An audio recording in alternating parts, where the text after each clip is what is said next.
Hey guys, welcome back to another video here on Toned In Entertainment, where we're talking everything pop culture. Today's video is another comic book discussion, and today we're talking the WCW Comic Book, issue number 4. It's called The Dangerous Alliance. And just in case you guys didn't know, this is actually a 12-issue set, and as of recently, I've been able to acquire all 12 issues. So I will be doing a complete discussion of all 12 of these issues here on Toned In Entertainment. And if you want a closer look at these covers, make sure you check out my Instagram. The link is below. But now, on to the discussion.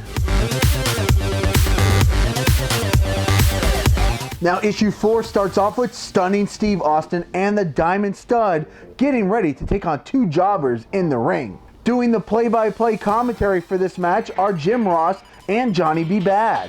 While Stunning Steve Austin is laying a wallop on his opponent, Johnny B. Bad takes the opportunity to once again insult the Z-Man in the process.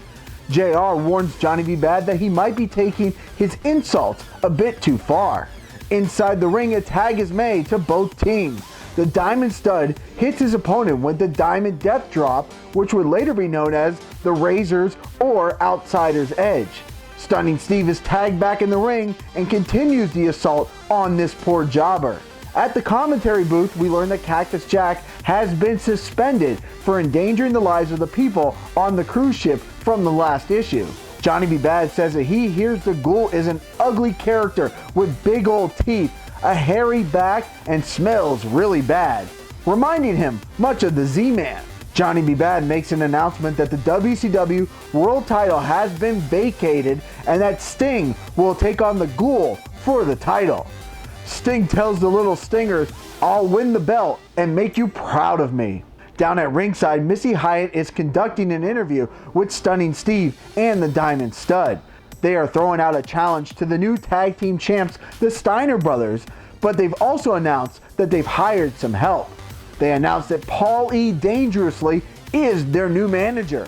Paul E. tells Missy that it's a shame that his team has to waste their time taking on scrubby tag teams. He also announces that he has formed a new stable, the Dangerous Alliance, and it's for those wrestlers who don't just want to win, but want to win big. Paul E. warns the Steiner Brothers that his team is coming for those shiny tag team belts. Now we go to an interview with the Steiner Brothers, where Rick says that they've worked hard for the belts, but they are fighting champs and will take on anyone, anytime. Well, just when the Steiners thought they had one team to worry about, Arn Anderson and beautiful Bobby Eaton announced that they have also joined the Dangerous Alliance and will also be coming for those titles. And if that wasn't enough, the fabulous Freebirds also tell the Steiners that they're coming for the belts as well. The next match of the night is a battle of the big men. We have a wrestler calling himself Zoltan the Magnificent versus Rapmaster PN News. Oh yeah, this was at the peak when WCW just had a ton of silly gimmicks. Now I remember the Rapmaster PN News. I remember him coming out going, "Yo baby, yo baby, yo." But I don't remember the Zoltan. But it wouldn't surprise me if he actually was a character in WCW at this time.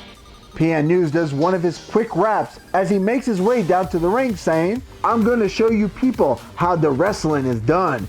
And when I'm finished, PN News will have won." The two behemoths charge at each other to start off. The Rapmaster hits him with a ramming headbutt, climbs to the top rope, jumps off and splatters the Zoltan, making quick work of him. Backstage, with what I guess is a worried look on Sting's face, he tells Missy Hyatt that the Ghouls game can't go on forever and it ends tonight. At ringside, JR tells Johnny B. Bad that they have a special guest announcer for the next match. The Z-Man sneaks up behind Johnny B. Bad and tells him, "Looks like we'll be working together." The Stinger, looking less worried than before, makes his way down to the ring. Now the moment we've been waiting for, the first real look at the Ghoul. As he comes through the curtains, the fans, Sting, and even the three announcers look in disbelief. The two lock up, but Sting overpowers him at first, sending him flying over the top. But the Ghoul, with his amazing agility, lands gracefully on his feet. The Ghoul gets back in the ring and goes on the attack. The Ghoul sends Sting flying with an uppercut. The Z-Man exclaims, "Sting needs to take it to him. This is WCW. You don't back down from nobody. The Ghoul continues his onslaught with a legal closed fist to the head. The Ghoul then lands a missile dropkick and begins attacking the Stinger's leg, and then puts him into a submission move. Sting breaks the hold, lands a boot to the face, and then locks him in the Scorpion Deathlock. However, Sting might have leaned a little too far back, as the Ghoul is able to grab him by the hair and break the hold. At the broadcast table, the Z-Man and Johnny B. Bad keep going back and forth at each other. Fed up with all the smack talk, the Z-Man leaves the booth. Back in the ring, the Ghoul lands a crushing backbreaker. Then he lands a distinct signature finishing move, giving us a clue to whom the Ghoul could be. The Ghoul has Sting down for the pin, but lifts his head up at the count of 2. With the Ghoul thinking Sting hasn't learned his lesson yet, he continues to punish Sting's leg. With Sting in trouble, Ron Simmons comes to the rescue, but is stopped quickly by the Ghoul. But this gave Sting a chance to try and get the upper hand and sends the Ghoul flying. While outside the ring, the Ghoul grabs a chair and wallops Simmons first and then Sting next. As the Ghoul goes for another chair shot on Sting, he hits the ref by mistake and is disqualified. The Ghoul grabs the title. Simmons tells him to give him the belt, and he does by hitting him upside the head with it. The Ghoul stands in the middle of the ring with the title around his waist. Paulie dangerously comes out and unleashes the Dangerous Alliance.